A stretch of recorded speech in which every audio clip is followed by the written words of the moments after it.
What does it mean to be the enemy of my truth? What does it mean to be the enemy? How does that show up in your everyday? Does it show up as guilt, as shame? Does it show up as deep fear of not meeting others' expectations or your own?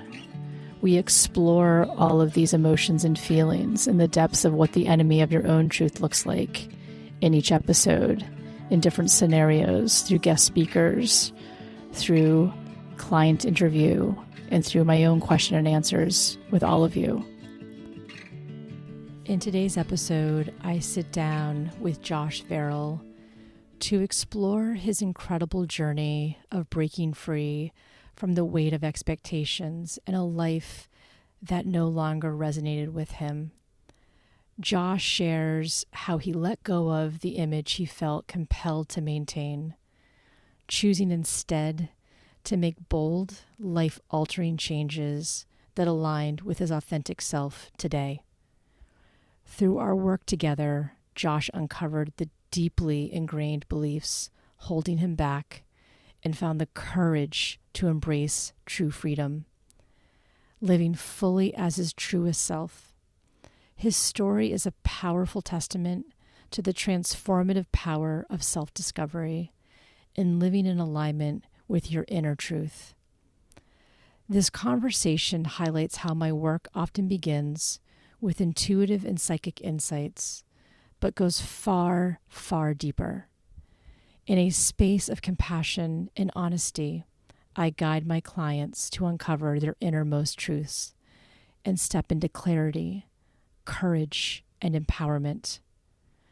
Josh's transformation is truth of what's possible when you choose to live unapologetically and fully as you are meant to be today. I'm so happy to have Josh Verrill here today, who I first met when he reached out for an intuitive business guidance session as he was launching a new software company.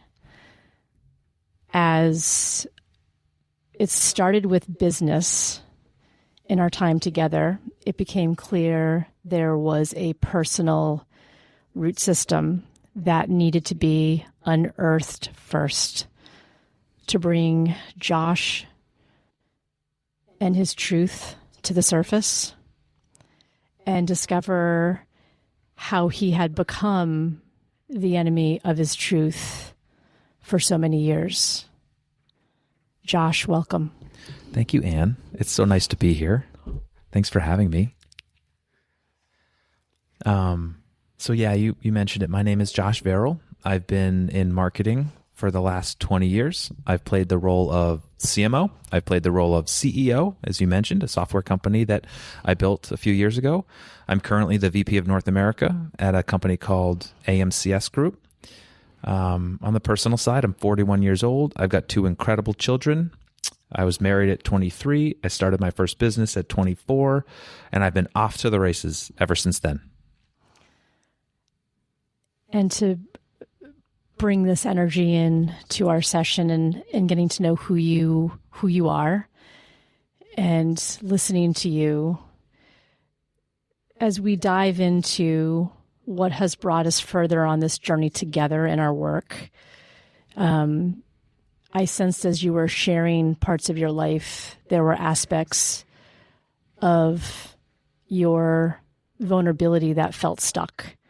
Parts of you that I was looking at that I wanted to see come to the surface, but yet there was a difficulty of wanting to truly share that part of who you are today and what has created who Josh is.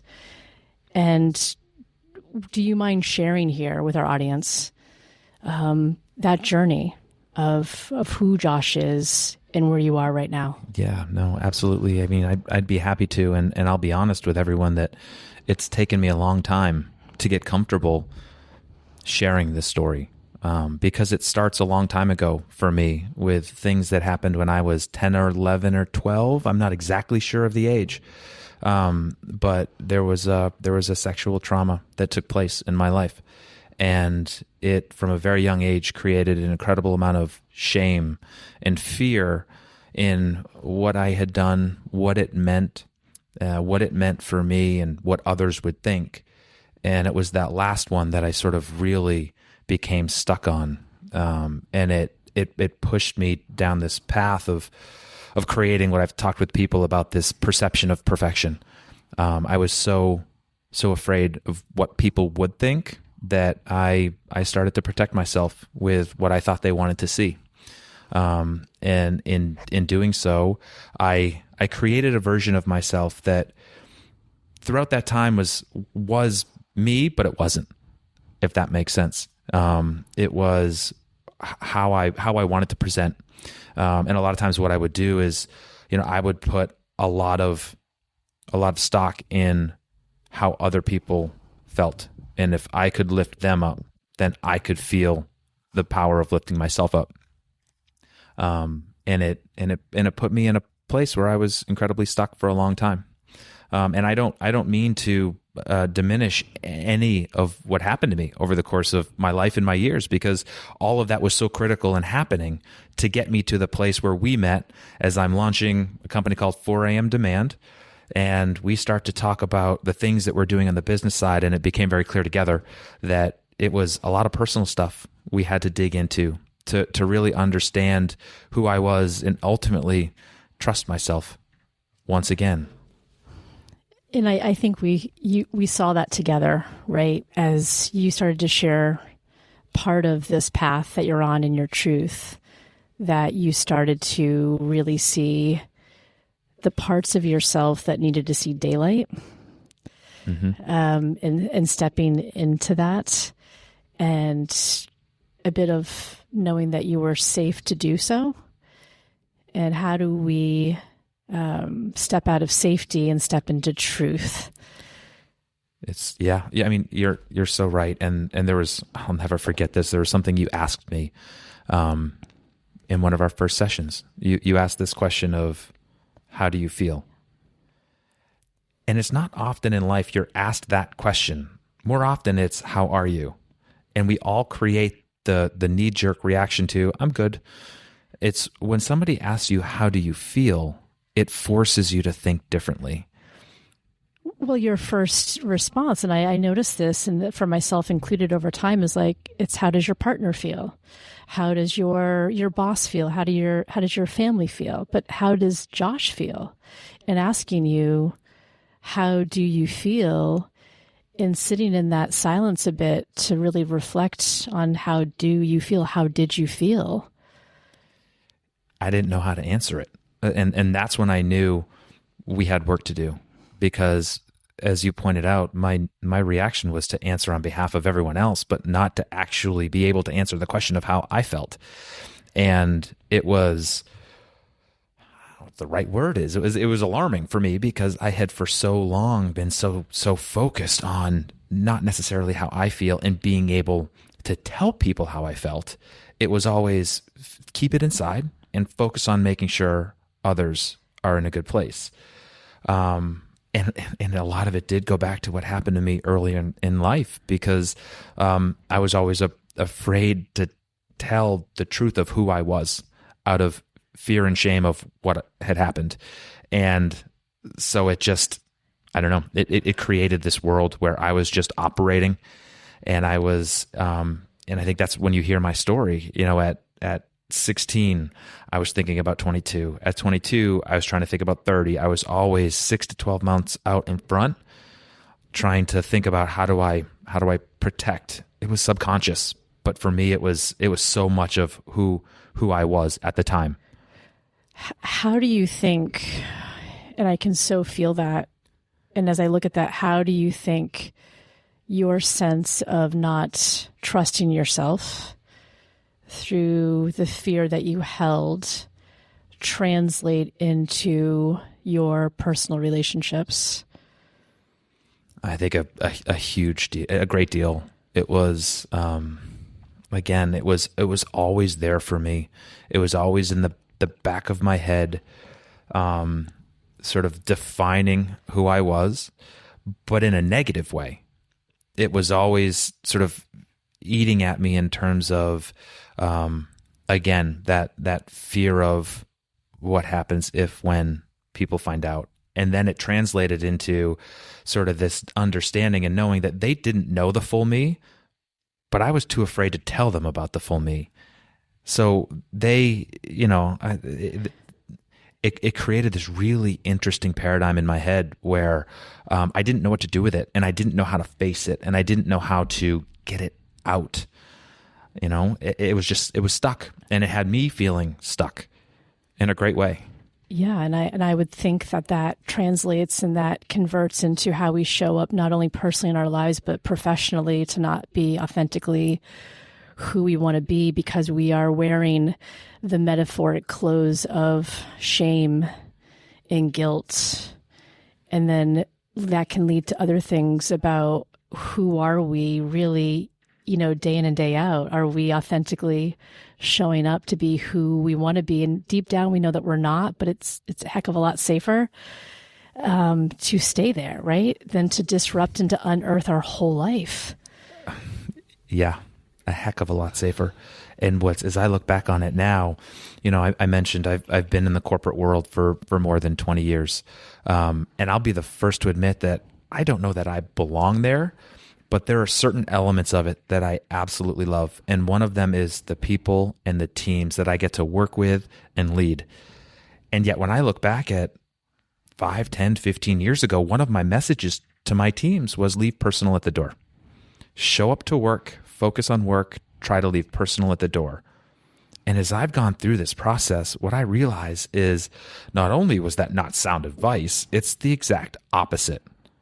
So now as I think about how, I show up professionally, so much of it is bringing the very best personal self I can, and I ask the team to do the same.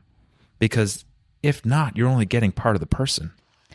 And in me, I was keeping so much inside and not bringing it through the door that everyone around me wasn't getting the best me. And that translates at work, and it translates to my kids. And so I need to bring the very best me to everybody that I'm with. And the only way to do that is to face who I am, what has transpired in my life, and move it into a position of power as opposed to a position of weakness in terms of how I thought about it. Yeah, that leads me to, as you share that, how much of our lives in our everyday are we keeping a comfortable environment for others? Are you holding on to not disrupt the truth of somebody else and go silent for our own truth? How much are we bringing ourselves to real intimate conversations, to our partners? How much are we bringing ourselves to the table at home in the same way we're bringing ourselves to the table at work? And you cannot have one without the other, but yet we are told to show your shiny side, your best self. Look at the car I drive, look at the accolades I have, but deep down inside, I'm extremely lonely. There's this sense of fear. And at the end of all of that, in the work that we do, and the work that I'm so passionate about, is coming home to our own truth, and how much our own truth may not line up with the truth we had 10 years ago or 15 years ago, right? Mm-hmm. Yes, totally. And I'll raise my hand and say, that was me. I was the one driving a new car instead of buying the old car new tires. I was the one building the beautiful house. I was the one in chasing titles and money. And again, it was subconscious, and yet it was also part of how I had started to define myself. So there was a level of consciousness to it. I was doing it, and I was feeling good because of it. And that is until I really started to look at it and what it was, or ultimately was not, doing for me at a much deeper level. Well, that leads me to, as you just shared that, and I can remember my own journey with this, that there's a word that pops up for me, and as I listen to you, that what were you scared of? Like, what scared you to step into your truth, I guess? I have, and this is something I still battle today, fear of what others think. And I think that's why I kept my quote unquote secret inside for so long, was the fear of what would people think of me if they found out. I think it's why I built the life that I had because it showed people that I had it all figured out and that I wasn't what they might consider I was if they knew more about me. And it ultimately came down to, putting so much weight in what other people thought of myself that I never allowed me to know me. I never allowed the true me to shine and say, like me or not, because I really want people around me who cherish that as a valuable part of me. And so it was just really, really digging into why that was so heavy for me. What has had to change for you in this sense of Josh's truth? Because we all have a different flavor of truth, right? We all, every day we wake up, we have to face our truth and understand how that impacts us and those around us. So what does that truth today look like? What is something that you're walking through right now? If you feel like sharing that is really forcing you to bring Josh to the surface, to unearth Josh in a way that feels really raw. It feels vulnerable, yet with those things, there's such a freedom of being who you are that would be for any of us, right? The reward, the journey is the freedom. So for you, is there something that you are walking through right now that you are able to really see Josh that may not line up with somebody else or may feel uncomfortable or this uncomfortable truth, yet it is your truth? Yeah, I mean, I've walked down a path that looks like a completely different life. And I think there are a lot of people who probably look at me today and feel like they never knew the real me. And the truth was they knew a lot of me, but they didn't know the full me and who I was and what I wanted and what I was passionate about. I mentioned during the introduction that I was married at 23 to the woman who I had been dating since I was 16. And so currently we're working our way through a divorce, and that's a major change in anyone's life. And it's scary and it's hard. But for me, I am so different today than I was at 16, than I was at 23, than I was at 30. And what all of this work has helped me understand is that as I've evolved and changed, I have to be willing to make changes in order to continue that work, in order to continue to grow, to find new levels of inspiration, to find new levels of what I'm capable of. And the only way I'm going to do that is that if I live authentically as myself. And so even throughout all of the change, I've tried to manage it with as much understanding and sensitivity as I can, but I knew it had to happen because it was this sort of rebirthing of myself from who I was. And I like the way you put unearthing is the right word to use because it's this new beginning for me, and it means change, but it's coming from a place of authentic truth, and that just makes it feel real and powerful and right, even though it's hard. Well, yeah, and as you're sharing that, it's like we're literally visually like ripping out the root systems of a belief that is no longer your truth, the way you believe about what you believe about yourself. And like literally we can see this like ripping out the root system of these weeds in our garden of our own lives. And as we pull out these roots, and some of them have a really strong hold. And the thing is we are responsible for pulling out our own weeds. We're responsible for digging up that root system for ourselves. It's not on our partners. It's not on our parents or our children or our coworkers or our boss. Like we pull out the root system.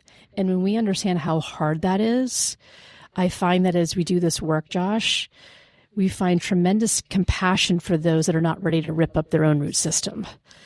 You tend to your own garden. And I feel like that has a ripple effect on the gardens around you and the people that you attract, and as they nurture and take care of themselves.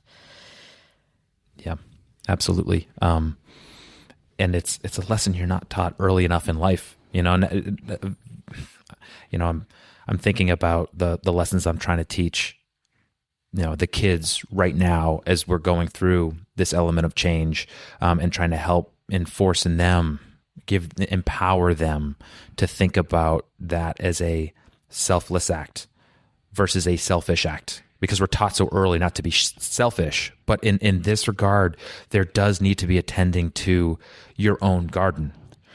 You know what I mean? Yeah, in the most selfish of ways. We have to take care of ourselves because we would teach that to our children, to step in to take care of ourselves. And when we start to teach that, it's almost counterintuitive of what we've been shown most of our lives, to caretake other people. And we put ourselves second. And so that realization, it's like that aha moment. And boy, doesn't it feel uncomfortable to put yourself first? Doesn't that feel like we should be doing everything but? And so those that are needing and taking from our garden, and when we stop saying, I need you to take care of your own, take from yourself and nurture yourself, that's where we start to have that conflict of truth. And it's difficult when you are starting to take care of yourself and others around you are not. That sense of responsibility that you got to let go of, to take care of yourself. And either they get curious enough to want to know what you're doing and perhaps reflect. But the painful thing is that we have to be willing to know that they may not. And then what does that look like? Yeah. And it's funny. It's something that that kept me stuck for so long, because I was, as I mentioned, so concerned about what other people were going to think of me if what happened earlier in life got out there. And I turned it into a much bigger thing, even in my head, I think, than ultimately it was. But that's where it's real, right? It lives inside your head, and it sort of manifests itself there. Even as I've gone through this incredible amount of change over the last 18 to 24 months, there was always that sort of nagging in the back of my mind. What are other people what are they going to think? And for me, it's been such an incredible lesson to truly learn and understand what it means when you say, somebody else's opinion of me is none of my business. All I can do is tend to my own garden. Let them be them. Let them think what they want to think, and just know that I'm going about it in a way that feels right to me. And that's that truth that starts to open up when you get there. And it's so powerful. And it's powerful, Josh, and it brings us to the work that I incorporate the tools around our thought energy and where we attach our thoughts, which is just, it's ground zero for all of us. Like, where are our thoughts bringing us every day? Somebody's not placing thoughts in our head.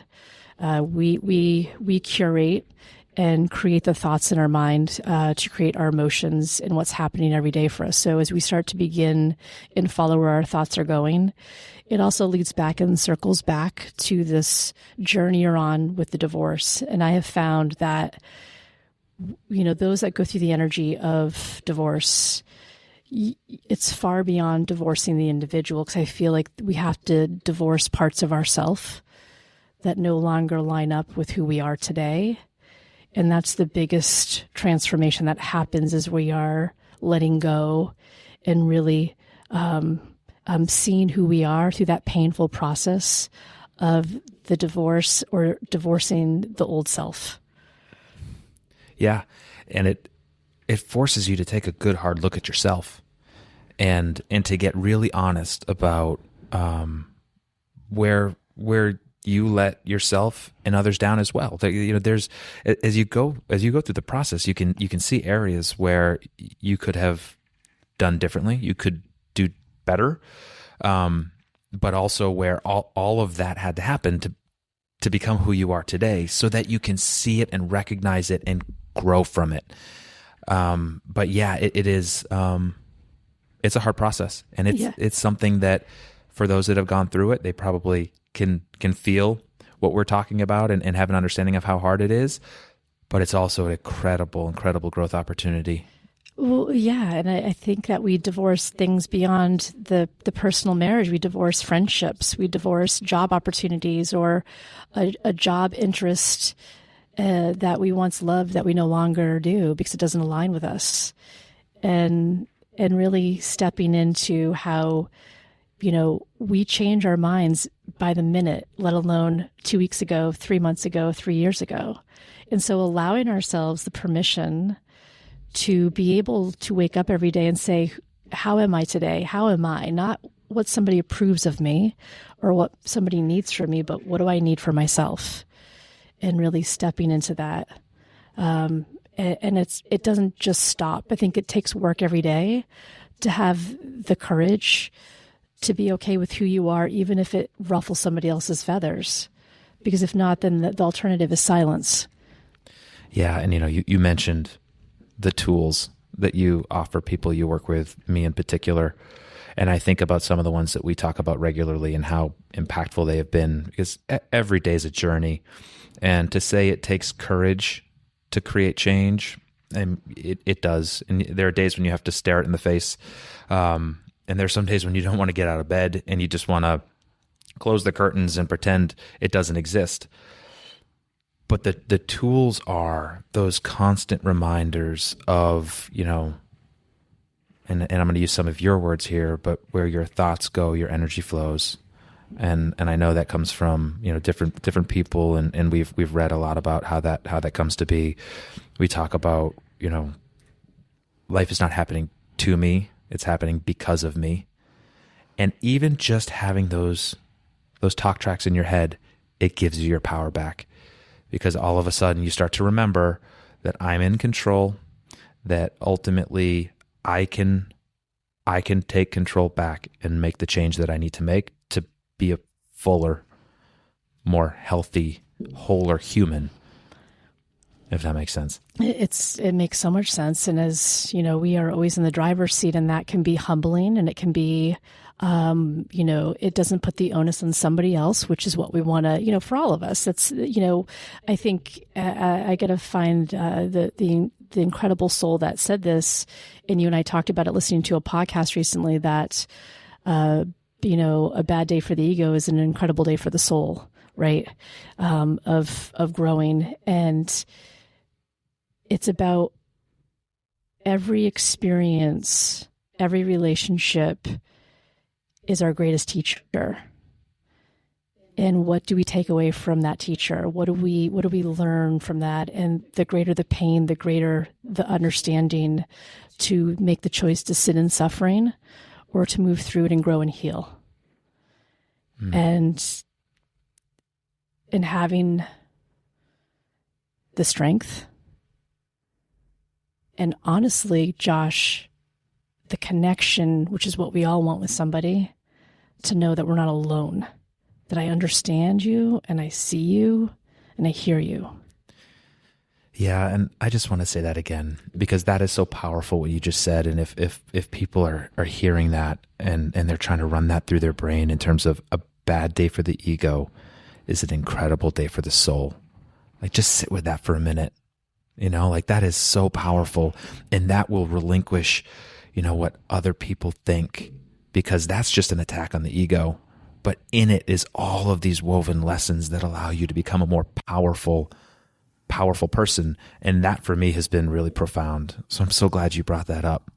And then, yeah, I mean, it's just, there's something about what happens after you get to that place where you're willing to tell your truth. And immediately you realize there are people around you who've experienced the exact same thing. I think that's been one of the things that I've been really proud of as it relates to myself, but found to be truly compelling in this work, is that I've met people who had the exact same experience that I did, and they've been so thankful that I was willing to bring it up so that it gave them a space to bring it up. And just in that alone, watching them think and watching them see that release. I mean, that's what happened for me. I struggled until I was 39 years old to finally tell someone the truth about what had happened to me earlier in life. And with that, it was a 20-second statement of fact. The release that I felt, my shoulders dropped, the stress eased out of my body. And the reaction was one of, well, it's who you are. It's part of you, and that makes it okay. And that doesn't change anything about the importance of who Josh is. And it was talk about a day of just incredible joy for me to have finally spoken it. Well, you pulled up that root system. Like, root systems are invasive. And, we can put a root killer on it. We can just cover it up and put a Band-Aid, but it's invasive. It grows. And as you ripped that root out, and from that place of doing that in your own doing, because only you could have done that, you're able to plant new seeds, Josh, of growth and an opportunity of not only what you're bringing home to yourself, but what you're growing for your environment, your children, your partner, your place of attracting others, and having that release and that freedom to just share that. And there's such an energy of vibrational match that we attract that in others to have the safety and the space to rip out their own root system and to start over, to plant new. And that's the gift, right? There's the connection. Mm-hmm. It's why we're here. It's why we do this. And I just want to share that I think there's so much that we're going to share around your journey and you stepping into this space, Josh, which is so incredibly important, that we are going to be having a deeper conversation on a separate platform of stepping into this space for others to share their journey. And I don't know if you want to add anything to that, Josh, as we start to wrap up our bit of introduction of this space. But I'd love to, because it's something that I think I and those who are already involved are incredibly proud of. We're excited about it. And it's a space where other men like me can come together and we can have honest conversations about our journey through life, our relationships, the good, the bad, the ugly, in a place that is open, honest, and safe. You don't get that often. And for me, again, what I've seen what having a space like that does here with you has given me, I can only hope that there's someone out there that I can offer a very similar experience to. Because if there's anyone listening to this, or even knows of someone listening to this knows of someone who's just struggling with, and it might just be an inkling. It might just be, man, there's something else I want to do. I'm capable of more. I just don't feel 100% me. Those are just the little inklings that get you started. And then we can slowly unravel and we can slowly get to a place of comfort, compassion, and then ultimately, the power to step into who they want to be, who they truly are. And so creating a space like that in a group form, and being, a founding member of that, for me, really important.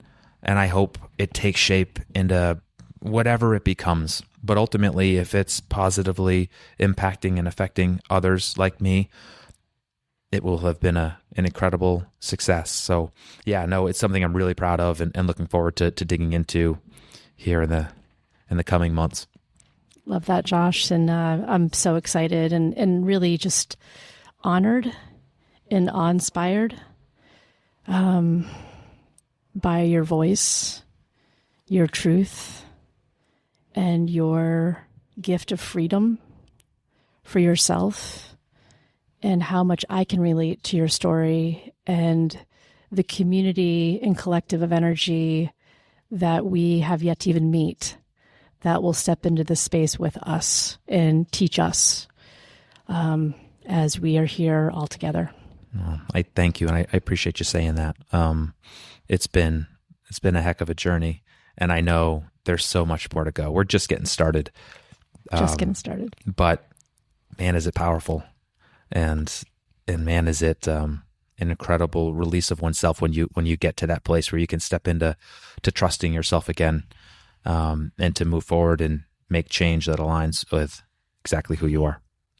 Just like, damn, you can't go back, right? You cannot go back once that door's opened. And Josh, thank you for being here. Thank you for simply being you.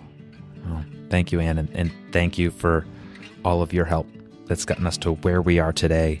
I don't know that I can express through words how much it means what you've given me during our time together. And I can only hope to show you in the way that I can pay it forward.